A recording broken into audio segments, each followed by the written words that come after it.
जय हिंद दोस्तों। तो आज हम आपके लिए फिर लेके आ गए हैं क्लास 11 केमिस्ट्री का चैप्टर 4।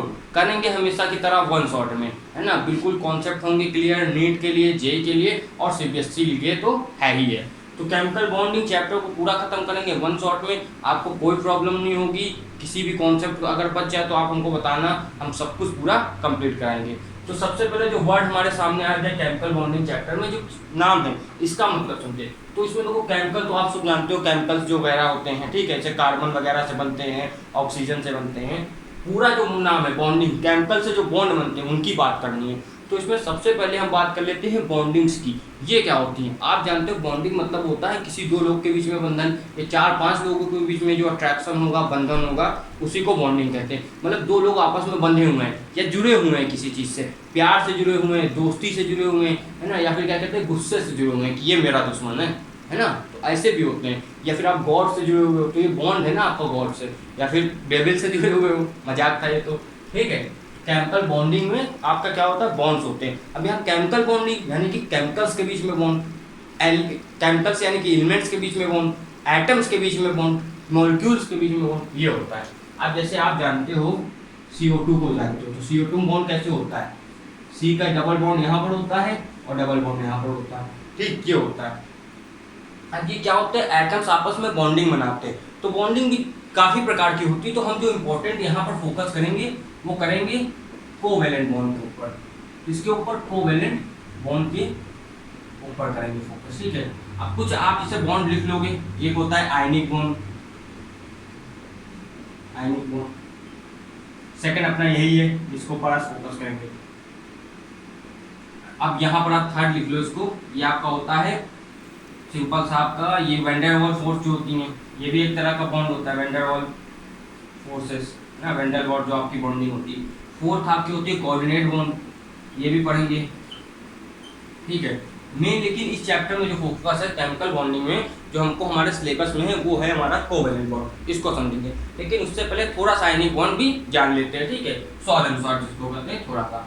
आयनिक बॉन्ड देखो क्या होता है, मान लो यहाँ पर आपका Na है, तो Na को आप जानते हो, इसको 2,8,1। तो इसके बैलेंस शेल में कितने इलेक्ट्रॉन है, इसके बैलेंस शेल में है 1 इलेक्ट्रॉन। अब यहाँ पर दूसरा हम लेंगे Cl, तो Cl अब इसका होता है 2, 8, 7। तो इसके बैलेंस सेट में कितने इलेक्ट्रॉन है, 2 का पेयर हम लोग बनाते हैं 7, ठीक है। एक को डॉट से दिखाएंगे, एक को, और दूसरे को क्रॉस से, ये होता है, ठीक है। तो इसमें होता क्या है, इसके पास देखो अगर ये इलेक्ट्रॉन दे दे तो ये इनर्ट गैस कॉन्फ़िगरेशन कर लेगा। इनर्ट गैस कॉन्फ़िगरेशन क्या होती है, जैसे आपकी helium, neon, argon, krypton, xenon, radon, ये सब। अब ये अगर एक इलेक्ट्रॉन ले ले तो इसका काम हो जाएगा, ये इनर्ट गैस बना लेगा, ठीक है। तो ये क्या करेगा, अपना एक इलेक्ट्रॉन इसको दे देगा और कंप्लीट दे देगा। यहाँ पर क्या होती है, कंप्लीट ट्रांसफर ऑफ इलेक्ट्रॉन हुआ कि नहीं हुआ, बिल्कुल हुआ भैया, ठीक है। अब जब कंप्लीट ट्रांसफर ऑफ इलेक्ट्रॉन हो गया तो भाई क्या होगा, अब इसने, जैसे आप किसी को पैसे दोगे तो आप प्लस में हो, क्यों, आपको आपने पैसे दिए मतलब आप प्लस वाली चीज हो, आपका पैसों कमी नहीं। किसी ने मांगा तो उसके ऊपर कर्जा हो गया, वो हो गया माइनस का, तो उसी से याद रखो, इसके ऊपर आ जाता है प्लस का साइन, इसके ऊपर माइनस का। इसको कहते हैं कटायन, उसको कहते हैं अनायन, ठीक है। और जिसके ऊपर चार्ज हो उन दोनों को अगर आपसे नॉर्मल भाषा में कहते हैं तो आयंस। आयंस अगर प्लस वाला है तो कटायन, और ये वाला आयन, इसको कटायंस कहेंगे, इसको अनायंस, ठीक है, अभी केवल अनायन कटायन।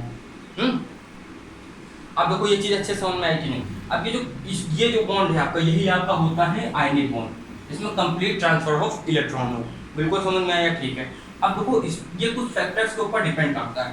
तो वो फैक्टर्स हमारे देखो क्या होंगे, फैक्टर्स जो है हमारे वो होते हैं, पहला फैक्टर आपका होता है ionization energy, ionization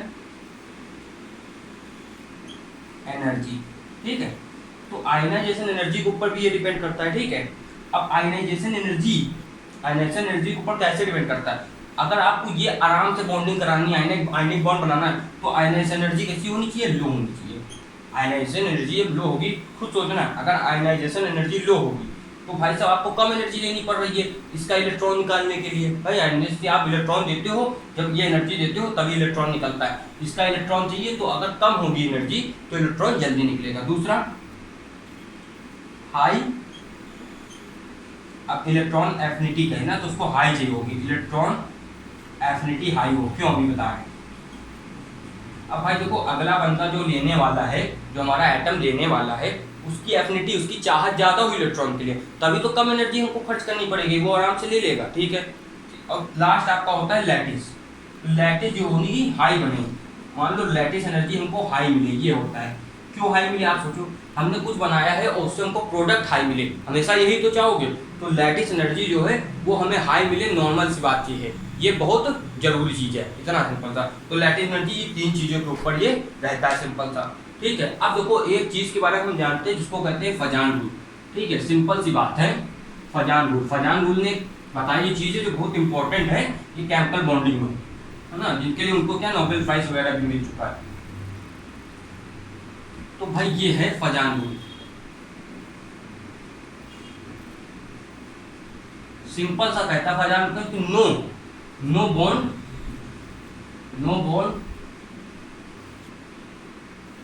will 100%, simple 100% ionic and 100% covalent, मतलब कोई भी बॉन्ड जो है वो 100% आयनिक और कोवेलेंट नहीं हो सकता, सिंपल सी बात है। या तो वो कुछ परसेंट में आयनिक होगा या तो कुछ परसेंट में आपका कोवेलेंट। अब ये ऐसा क्यों है, फजान ने बात कही तो थी कि कोई भी बॉन्ड 100% कोवेलेंट नहीं होगा, हमने बॉन्ड पढ़े कोवेलेंट में, अभी कोवेलेंट ही पढ़ना है लेकिन थोड़ी सी भूमिका बनाई दे रहे हैं। तो उसने कहा नो बॉन्ड विल 100% आयनिक और 100% वो आपका कोवेलेंट हो ही नहीं सकता, ये इन्होंने कहा। अब ऐसा क्यों, देखो मान लो यहाँ पर हमने ले लिया छोटा सा एटम कोई H+ और यहाँ पर हमने ले लिया Cl ना, अच्छा कोवेलेंट बॉन्ड अगर किसी को नहीं पता तो भाई देखो सिंपल सा, कोवेलेंट बॉन्ड क्या रहता है, कोवेलेंट में रहता ये है कि मान लो यहाँ पर एक हाइड्रोजन दिया हुआ है और यहाँ पर Cl दिया हुआ है, तो यहाँ पर क्या रहता है, यहाँ पर शेयरिंग होती है इलेक्ट्रॉन की, समझ रहे हो आप, यहाँ पर शेयरिंग होती है इलेक्ट्रॉन की, ये दोनों आपस में इलेक्ट्रॉन करते हैं। और ये होता है किसके बीच में, नॉन मेटल्स के बीच में, नॉन मेटल्स के बीच में, ठीक है, कोवेलेंट बॉन्ड होते हैं नॉन मेटल्स के बीच में, ये दोनों आपस में ट्रांसफर नहीं करते हैं, यहाँ पर होता है शेयरिंग, क्या होता है, शेयरिंग, ठीक। अब देखो एक और देख लो अगर एग्जांपल, तो हाइड्रोजन इसका कौन होता है इसके पास और यहाँ पर अगर सेम है, तो ये दोनों आपस में क्या करेंगे, शेयर करेंगे बस, तो इनका जो बॉन्ड होता है इसको कोवेलेंट कहते हैं, ठीक है। तो नॉर्मल सा है, बहुत लोग को पता भी होगा कोवेलेंट में क्या शेयरिंग होती है बॉन्ड की बस, और नॉन मेटल करते हैं। अब यहाँ पर देखो ये हाइड्रोजन यहाँ Cl है, ठीक है, अब यहाँ पर क्या होगा, शेयरिंग तो होगी, ठीक है, लेकिन क्लोरीन की चाहत बहुत ज्यादा है, क्लोरीन की चाहत बहुत ज्यादा है, तो यहाँ पर क्या होगा, क्लोरीन इसकी तरफ ये खींचेगी, समझना, क्लोरीन क्या करेगा, खींचेगा इसके इलेक्ट्रॉन को अपनी तरफ, और ये बेचारा थोड़ा सा ऐसे ऐसे वो हो जाएगा क्योंकि क्लोरीन खींच रहा है, क्लोरीन खींच रहा है, तो ये जो होगा इलेक्ट्रॉन क्लाउड डिस्टॉर्ट हो जाएगा, यहाँ पर क्लाउड बनता है इलेक्ट्रॉन का, वो डिस्टॉर्ट हो जाता है, तो यहाँ पर पार्शियल आपका आ जाता है प्लस और यहाँ पर पार्शियल आ जाता है माइनस, ये होता है सिंपल सा। तो यहाँ पर आप देख सकते हो ये थोड़ा थोड़ा आयनिक नहीं बन गया, बिल्कुल ये थोड़ा थोड़ा आयनिक बॉन्ड जैसा दिखने लगता है, ये यहाँ पर होता है, ठीक है। अब ऐसे ही आप कोवेलेंट में भी देखोगे, देखो ये तो आपने इतना समझा, अब कोवेलेंट में क्या रहता है भाई, देखो कोवेलेंट बॉन्ड अगर कोई, ये तो कोवेलेंट था, अब हमने कोई आयनिक बॉन्ड बना दिया, ये तो अच्छे से आपको समझाया, मान लो कोई Na बना दिया, Na और आपका क्या बना दिया, Ca, ठीक है। तो इसमें तो ऐसे नहीं रहेगा, ऐसे बहुत छोटी कोई चीज हो, जैसे मान लो आप ये देखो, ये हमारा है आपका कोई छोटा सा, जैसे हाँ H ले लिया, और H भी नहीं कोई मेटल का आप नाम बताइए, जैसे हम ले लेते हैं छोटा मेटल, जैसे लिथियम ले लिया, अब लिथियम होता है बहुत छोटा, और उसके सामने ले लिया हमने क्लोरीन, क्लोरीन क्या रहता है आपका बहुत बड़ा, तो इसमें क्या होगा, जब बॉन्ड बनेगा तो ये शेयर ये दे देगा, इसको इलेक्ट्रॉन दे देगा लिथियम, लेकिन लिथियम बहुत छोटा है, क्लोरीन बहुत बड़ा, तो ये क्या करेगा, लेकिन ये जब इलेक्ट्रॉन देने में छोटा होगा तो इसको अपनी तरफ धीरे धीरे खींचेगा इसके इलेक्ट्रॉन को, तो यहाँ पर भी डिस्टॉर्शन हो जाएगा, तो यहाँ पर अब क्या होगा, ये प्लस माइनस यहाँ पर तो था लेकिन यहाँ शेयरिंग दिखने लगेगी, तो ये थोड़ा थोड़ा कोवेलेंट बन जाएगा, समझ रहे हो, ये थोड़ा थोड़ा कोवेलेंट बन जाएगा। अब ये जो मतलब किसी आयनिक में कोवेलेंट नेचर कितना कितना है, ये किसके ऊपर डिपेंड करता है, ये देखो पहला कटायन के साइज के ऊपर, अगर ये जितना छोटा होगा तो देखो यहाँ पर क्या होता है, ये खींचता है चीज को, पोलराइज करता है अपनी तरफ, खींचना मतलब पोलराइज करना, माइनस प्लस बनाना, समझ लो, पोलराइजेशन आना, तो कोवेलेंट बनाता है ये ना, कोवेलेंट पावर आप ऐसे देखोगे कटायन कितना बड़ा है, देखो कटायन अगर छोटा है तो आपका ये कैरेक्टर जो है कोवेलेंट उतना ज्यादा होगा, भाई अगर ये छोटा हो जाए तो ये खींचेगा नहीं आराम से, ये छोटा हो जाएगा तो ये खींचेगा इलेक्ट्रॉन को, क्योंकि इसका न्यूक्लियस बहुत पास में आ जाएगा, बीच में कोई दीवार नहीं होगी, सिंपल सी बात है। अगर अनायन हमारा अनायन बड़ा है तब भी, अब अनायन बड़ा है तो अपने इलेक्ट्रॉन को बचा नहीं पाएगा, ठीक है, तो ये अनायन बड़ा है तब भी कोवेलेंट आपका बढ़ेगा, ये चीज़ आपको याद रखना। और तीसरा, अगर मगर चार्ज बढ़ गया, चार्ज जो है वो बढ़ा तो भी भाई कोवेलेंट बढ़ेगा, चार्ज बढ़ेगा तो वो खींचेगा नहीं अपनी तरफ। मान लो इतनी ही चीज़ में अगर एलाइन ट्यूबलेस हो जाए तो भाई चार्ज बढ़ेगा कि नहीं। तो ये छोटी मोटी आपकी चीज़ें थी। अब इसके आगे हम कुछ और आगे की चीज़ों को देखेंगे, जैसे आपका बैलेंस बॉन्ड थ्योरी वगैरह है, ये सब हम लोग देखेंगे, बैलेंस बॉन्ड थ्योरी, वॉस्फोर थ्योरी, ये सब हम लोग देखेंगे। उससे पहले आप जल्दी से इतना करिए, जल्दी से ये करिए, 3 सवाल आपको देना है, ये आपको सिंपल से बताना है, ठीक है। देखो ये आपका क्या है, आपको ये इसमें बताना है, इसमें कितने बॉन्ड है ये बताना है सिंपल सा, ठीक है, कितने बॉन्ड है। अब ये एक क्वेश्चन है CH3, इसमें कितने बॉन्ड है ये बताओ, अपने आप करके बताना, ठीक है, सॉल्व करके आंसर लिखना। CH3 हो गया, CH4 इसमें कितने बॉन्ड है, ठीक है, ये बताओ। और आप बताओ CCl4 इसमें कितने बॉन्ड है, और ये आप बताओ, एक आप बताओ, हाँ CCH3 COOH इसमें कितने बॉन्ड हैं, ये आपको कमेंट करके बताना है, ये इतना आप बताइए देख के तुरंत, ठीक है, स्टॉप करके इसको सॉल्व कीजिए। तो अब देखेंगे हम लोग वॉस्फोर थ्योरी, ठीक है, जिसको कहते हैं valence shell electron pair repulsion theory, ये सिंपल सी, ठीक है। तो ये कहती क्या चीज़ है, सबसे पहले तो जो ये पॉइंट रखती है वो ये है कि लोन पेयर के बीच में बहुत ज़्यादा आपका वो रहता है, क्या कहते हैं, बहुत ज़्यादा डेविएट करते हैं, मतलब ज़्यादा रिपल्सन रहता है। और लोन पेयर बॉन्ड पेयर, उसमें फिर रिपल्सन सबसे ज़्यादा, लास्ट में बॉन्ड पेयर, तो ऐसे चलता है, सबसे ज़्यादा लोन पेयर में, फिर लोन पेयर बॉन्ड पेयर में, फिर लास्ट में बॉन्ड पेयर में। ये अब ये कैसे आपको इसमें देखना है ना, इस चीज़ का यूज़ करके आप 2 चीज़ बता पाओगे, एक तो हमारा ज्योमेट्री और एक आपका शेप, ठीक है। और हम लोग साथ में हाइब्रिडाइजेशन की भी बात करेंगे, जो ये नहीं बताता लेकिन साथ में बात करते चलेंगे, फिर बताएंगे कौन बताता है ये चीज़, और एग्जाम्पल लेंगे साथ में, ऐसे चलेंगे, ठीक है। तो देखो इसमें कितने तरह के आपके मॉलिक्यूल हो सकते हैं, ठीक है, कितने तरह के आपके बॉन्ड बन सकते हैं। एक तो AB2 बनेगा, ठीक है, इसमें सेंट्रल एटम एक होगा और अगल बगल 2 लगे होंगे, या फिर क्या होगा AB2, ठीक है, यहाँ पर क्या ये AB3 होगा और AB2L1 ये मतलब एक, अब यहाँ पर क्या होगा AB3 की जगह AB2 कर दिया, एक लोन पेयर लगा दिया। फिर क्या होगा AB4 वाले आएंगे, जिसमें एक बार तो AB4 पूरा होगा, फिर क्या होगा AB3 एक लोन पेयर, फिर AB2 करके 2 लोन पेयर लगाएंगे। अभी सबके एग्जाम्पल देखेंगे, भयंकर देखेंगे। अब AB5 में क्या होगा, AB5 पूरा हो सकता है, या फिर आपका AB4 एक लोन पेयर आपका हो सकता है, ठीक है, एक लोन पेयर हो सकता है। ये यहाँ पर थोड़ा सा ये L3 होगा, ठीक है, ये लोन पेयर जो है L3 आपको लिखना है। E भी लिख सकते हो, L भी, कोई वो दिक्कत नहीं है, लेकिन L से दिखाएं ज़्यादा सही रहेगा, ठीक है। L से यहाँ B से, ये तो B से नॉर्मल, ठीक है, L वहाँ दिखाना है केवल, ठीक है। अब इसके बाद देखो यहाँ पर AB5 है, AB4 आपका ये L1 हो सकता है, AB3 L2 हो सकता है, AB2 L3 हो सकता है, फिर ऐसे AB6 में AB5 और एक लोन पेयर, यहाँ पर 2 लोन पेयर, और इसके बाद AB आपका 7 ये हो सकता है। तो सबसे पहले वाला हम अगर एग्जाम्पल देखें आपका AB2 का एग्जाम्पल अपना होगा क्या, ये होगा C, ठीक है, ये आपका C रहता है, सिंपल सा। ये थोड़ा गलत बन गया, आपको ज्योमेट्री बहुत सही बनानी पड़ेगी, ठीक है, पहले तो आप कैसे ही बना सकते थे, अब ध्यान रखना पड़ेगा। तो इसमें ये रहता है सिंपल सा, ये कार्बन पास 4 होते हैं इलेक्ट्रॉन, 2 ये ऑक्सीजन से, 2 ये ऑक्सीजन से लग गए, ठीक है। तो इसकी ज्योमेट्री कैसी है, अब ज्योमेट्री है इसकी लीनियर, ज्योमेट्री है लीनियर, ठीक है। और इसके बाद आपसे पूछते शेप कैसा है, तो इसका शेप आपका कैसा है, इसका शेप है कैसा, जल्दी सब लोग बताएंगे, इसका शेप है लीनियरी सेम, ठीक है, जब तक लोन पेयर ना है तब तक सब सेम। और इसका एग्जाम्पल यही है, आपका एग्जाम्पल में आप CO2 लिखते हुए, ठीक है, ये।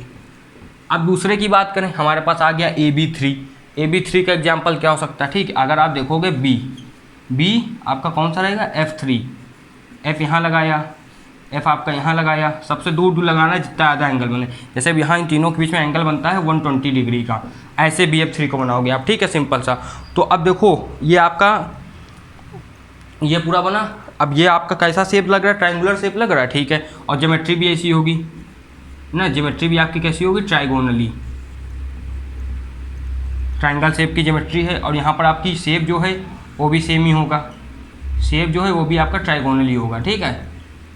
अगर आपसे एग्जाम्पल और पूछते तो BF3 है इसका, ठीक है, बिल्कुल BF3 के अलावा और आप अपनी तरफ से लगा सकते हो, ये तो एग्जाम्पल है ही अभी। लेकिन यहाँ पर क्या करें, अगर एक लोन पेयर लगा दें, एक लोन पेयर वाला एग्जाम्पल ले लें, जैसे आपका होता है SO2, ठीक है, यहाँ पर जगह है, ठीक है, इतना तो आप नोट करोगे, ठीक है। इसी के पास लिखते हैं SO2 अगर हमने एग्जाम्पल लगाया, साथ साथ नोट करते चलना है।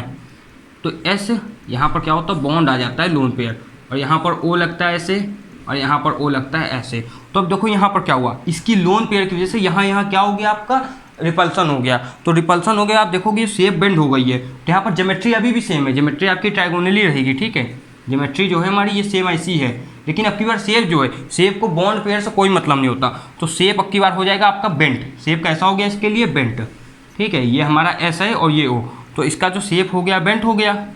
और आपका ये SO2 एक एग्जाम्पल इसका होता है, ठीक है। और ओजोन लेयर, ओजोन भी इसका एग्जाम्पल रहता है, ये सिंपल सा। अब चलो इसके आगे देखते हैं।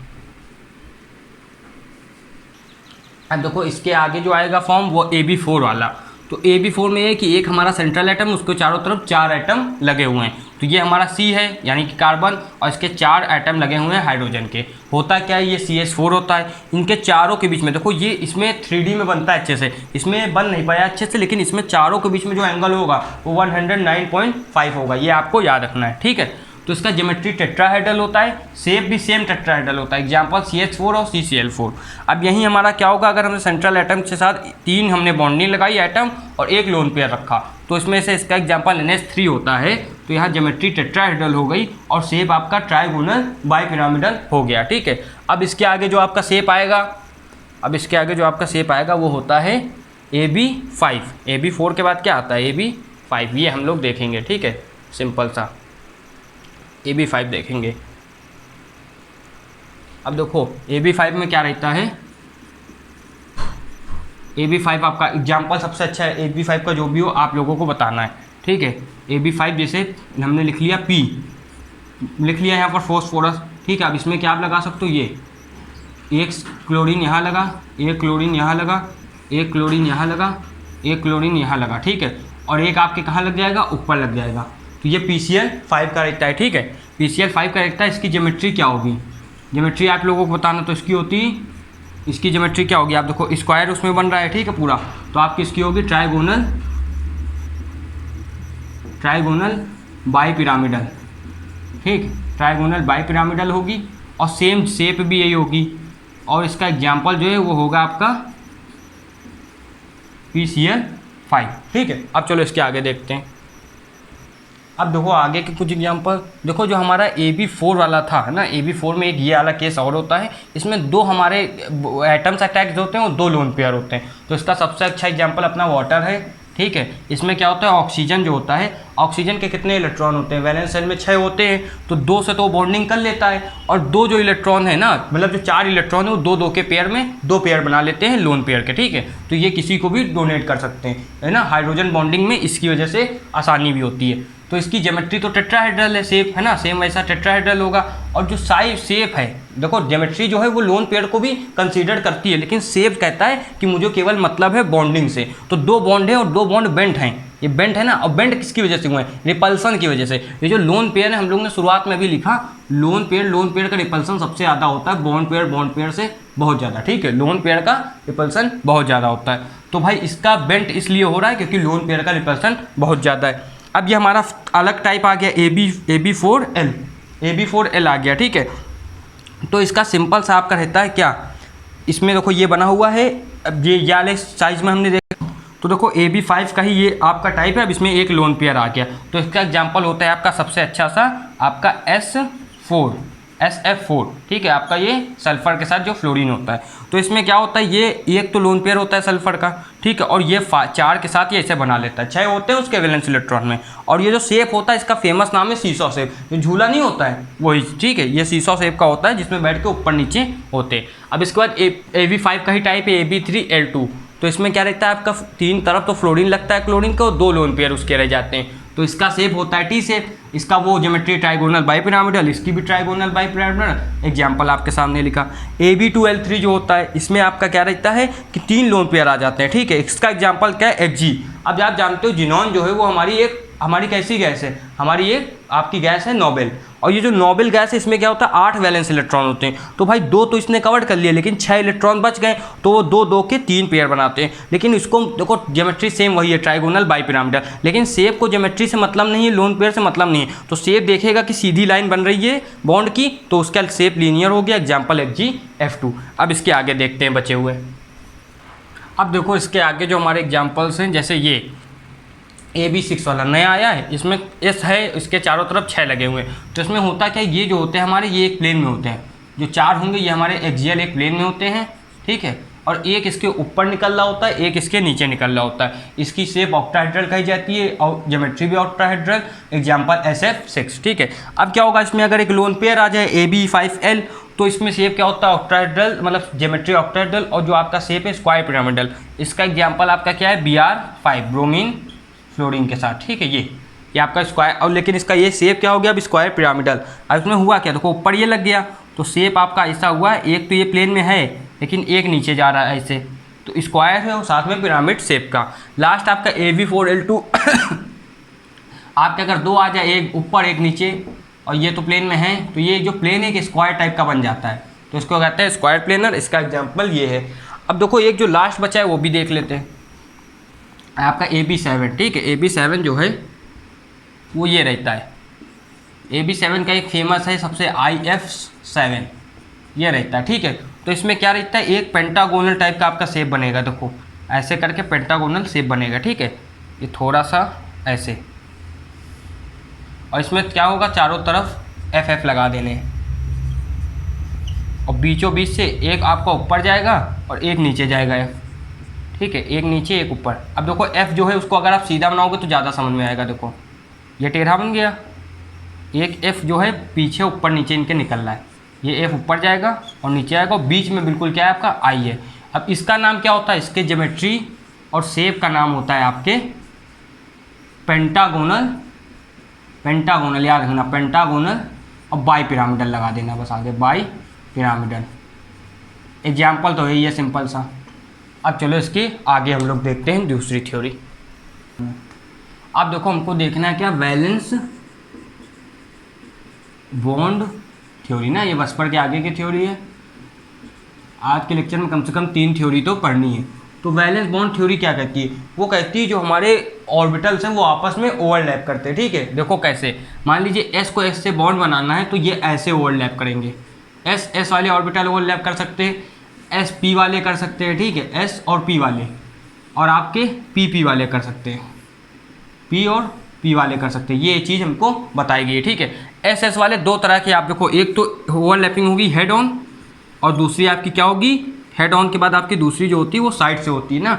हेड ऑन सीधा हो सकती है, या आपकी साइड ऑन होगी, या फिर इसको कहते हैं कि मतलब जो डायरेक्ट नहीं होती, ठीक है, हेड ऑन होगी या फिर साइड ऑन होगी। तो हेड ऑन में क्या रहता है कि आपस में मिलते हैं एकदम सीधा सीधा, ऐसे सीधा सीधा ये होता है, ठीक है। लेकिन जो आपका वो होता है जो ज़्यादातर S में सब में यही होगा, ठीक है। और PP में भी हो सकता है, यहाँ SS बनाएंगे, यहाँ SP बनाएंगे, और यहाँ पर PP बनाएंगे। लेकिन मान लो जैसे आप जानते हो P वाले कैसे होते हैं, ऐसे ऐसे होते हैं, और एक और होता है जो अंदर बाहर जाता है, तो ये PX है, ये अगर PX है तो ये PY हुआ, ठीक है। अब आप देखोगे अगर दूसरा हम लेके आ जाएं दूसरे आइटम का, तो ये PX हुआ, और ये जो हमारा हुआ ये PY हुआ। तो अब जो PY है वो ऐसे सीधा तो हेड ऑन करेगा नहीं, तो वो साइड से नहीं करेगा, ये देखो ऐसे ऐसे, वो ऐसे साइड से करेगा, बिल्कुल ये तो बात सही है। तो ये हमारी जो होता है ये वैलेंस बॉन्ड थ्योरी ने हमको बताया। और इससे क्या हुआ, हमारे पास एक चीज़ है जिसको कहते हैं हम लोग हाइब्रिडाइजेशन, ठीक है। हाइब्रिडाइजेशन भी यहीं से आई। जो चीज़ सबसे ज़्यादा मेन है, इससे पता चलता है कि एनर्जी वाला सिस्टम क्या रहता है और जो हमारी बॉन्डिंग है वो कैसे होती है, ठीक है। तो इसका रूल सिंपल सा है, मान लो एक S है और एक P है, ठीक है, एक S है और एक P है, तो इनको मिला के जो हमारी एक ऑर्बिटल बनेगी तो उसका नाम रखेंगे, जो नई ऑर्बिटल बनेगी हाइब्रिड। समझ लो ना, अलग अलग तरह की सेल को मिला के एक हाइब्रिड सेल बनाना ना, जैसे एनिमल्स में होता है ब्रीडिंग, वैसे हाइब्रिड सेल बनाना। तो S और P को मिलाओगे तो आपकी बनेगी SP, ठीक है। वैसे अगर S और P के 2 मिला दो, यानी कि PX को मिलाओ और PY को मिलाओ, तो आपका बन जाएगा SP2, मतलब जितना होगा उतना ये बढ़ता जाएगा, ठीक है। यहाँ पर S और P 50-50% है, यहाँ पर आपका क्या हो, ये 75 हो, ये कितना 25 है ना। आप देखो यहाँ पर 50-50 है, यहाँ और कम हो गया, यहाँ 33 ना, 33 और 66 है। और इसके आगे जब आप SP3 में आओगे, यानी कि S plus px plus py और लास्ट में pz, तो ये आपका आ जाएगा sp3। समझ लो। अब देखो यहाँ पर क्या है, अगर आप देखोगे इसका तो s हुआ केवल यहाँ 25% कैरेक्टर है, तो s का कैरेक्टर घट के p का कैरेक्टर बढ़ता जा रहा है। ठीक है, अब हाइब्रिडाइजेशन पता कैसे करोगे, तो इसको सिंपल सी एक इसके लिए टेबल है, याद करो जो हम लिखने वाले हैं। अगर sp हाइब्रिडाइजेशन होगी जब हमारा 2 आएगा, कुछ sp2 होगी जब 3 आएगा, sp3 होगी, अभी बताएंगे ये सब क्या है 3 2, sp3 होगी जब 4 आएगा, sp3d होगी जब 5 आएगा नंबर, और sp3d2 होगी जब 6 आएगा नंबर। ठीक, समझते जा रहे हो। और sp3d3 होगी, ठीक है, जब हमारा आएगा 7 नंबर। अब ये नंबर्स क्या है, इतना तो आपने नोट ही किया है, अब नंबर क्या है ये जानते हैं। देखो आप हाइब्रिडाइजेशन के अपनी बुक्स में देखोगे तो अलग अलग तरीके के फॉर्मूलेस मिलेंगे निकालने के लिए, आपको अच्छे भी लग सकते हैं या फिर दिमाग ख़राब भी कर सकते हैं। तो जो मैं यूज़ करता हूँ वो तरीका आप देखो, बहुत आसान है और बहुत टीचर भी यही यूज़ करते हैं ना, हमको भी किसी टीचर ने बताया होगा और आपको भी अब पता चलेगा। देखो हाइब्रिडाइजेशन जाननी है किसी भी आपके मॉलिक्यूल की, हाइब्रिडाइजेशन कितनी है, sp है, sp2, sp3, sp3d, sp3d2, sp3d3। ठीक है, तो आपको हाइब्रिडाइजेशन जानने का सिंपल सा अब ये जान लेना है, यही तरीका हर जगह लगाना है।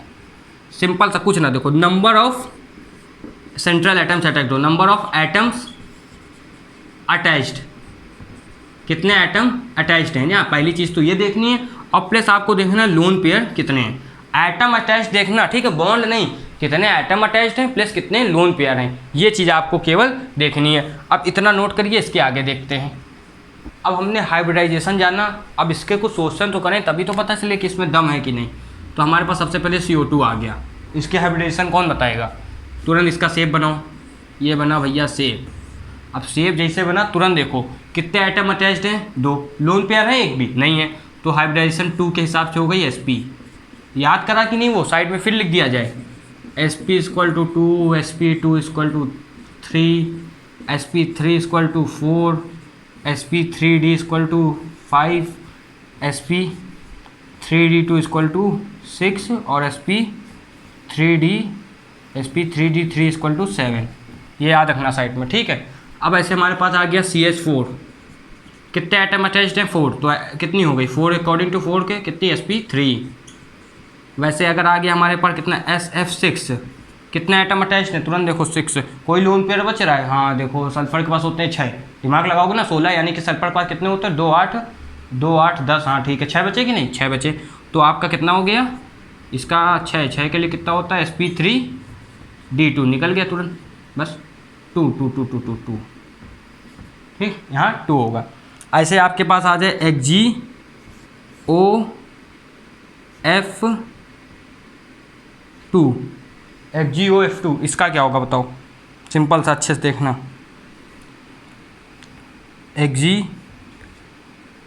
F से लगाया F, O से कितने बॉन्ड लगेंगे Xg के, जी 2, क्योंकि ऑक्सीजन हमेशा 2 की बॉन्डिंग करता है, पता ही हम लोगों को।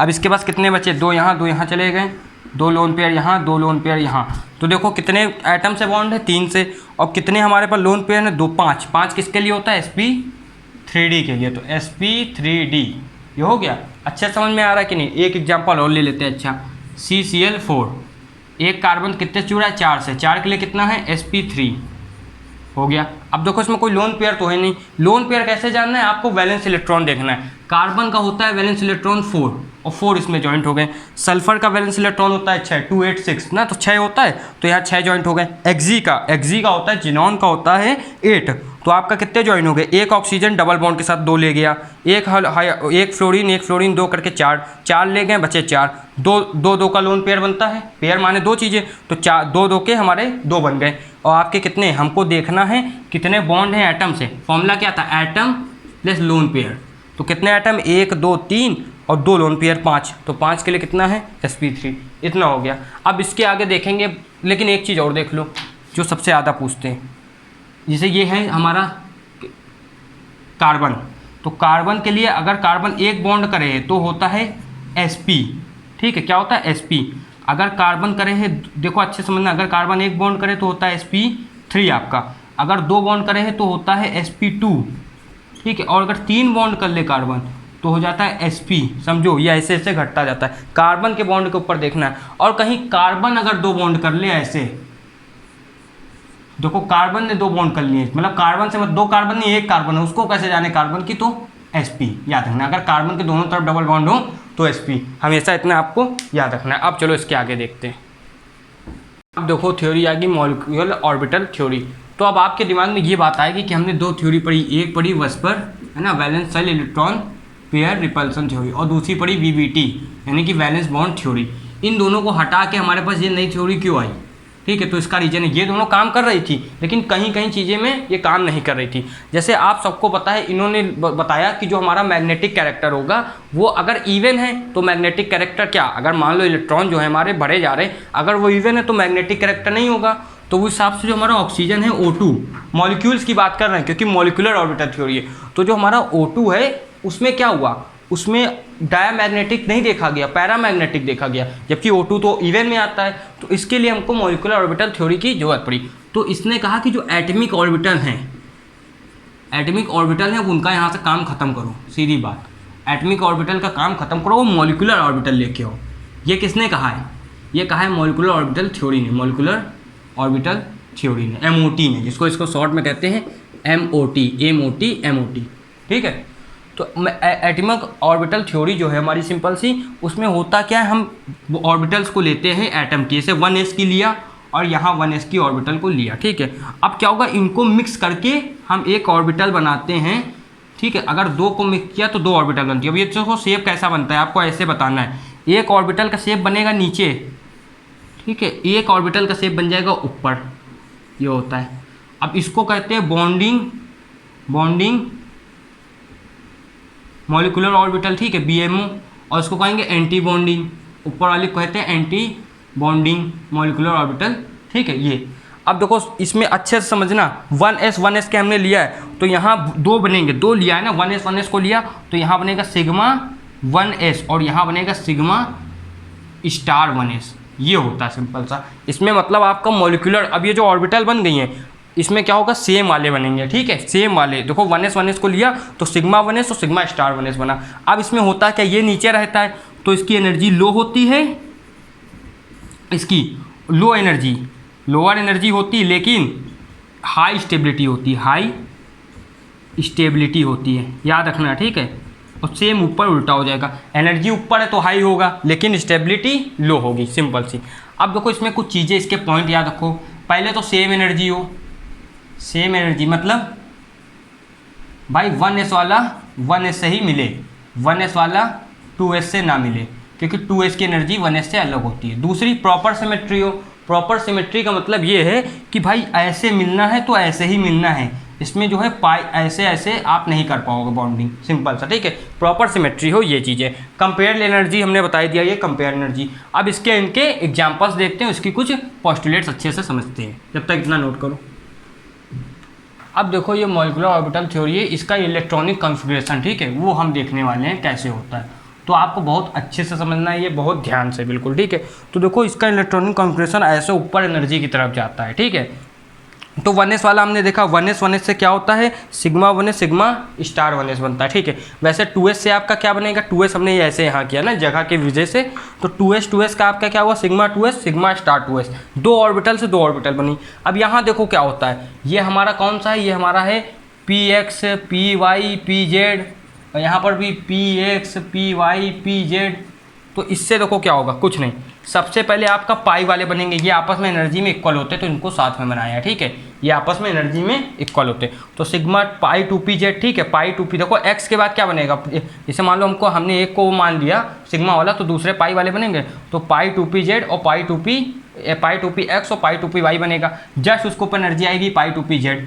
उसके बाद फिर आपका सिग्मा पाई 2px पाई 2pz, इनकी एनर्जी ज़्यादा होगी हमेशा, ठीक है। फिर आपका सिग्मा, आपका ये क्या होगा, हाँ, स्टार पाई, ये आपका स्टार यहाँ पर रहेगा, स्टार 2pz, ये सिंपल सा ऐसे चलते रहेगा ना, स्टार लगेगा। इसकी यहाँ लिखी हुई है sigma 1s sigma star 1s, ये लेकिन है किसके लिए, ये ध्यान दो, अगर इलेक्ट्रॉन जो है मॉलिक्यूल्स में लेस देन 14 है, अगर लेस देन 14 है तब ये करना, ठीक है, लेस देन, उसके लिए ये अगर ज़्यादा होंगे 14 के उसके लिए भी सिंपल सा भी बता देते हैं, ठीक है। इसके लिए तो ऐसे आप याद रखना, देखो ये एक ऐसे ट्राइंगल बन रहा है तो ऊपर वाले 2 ट्राइंगल बने यहाँ पर, ठीक है, इसी में चेंज होगा यहाँ पर, अभी देखना, ठीक है।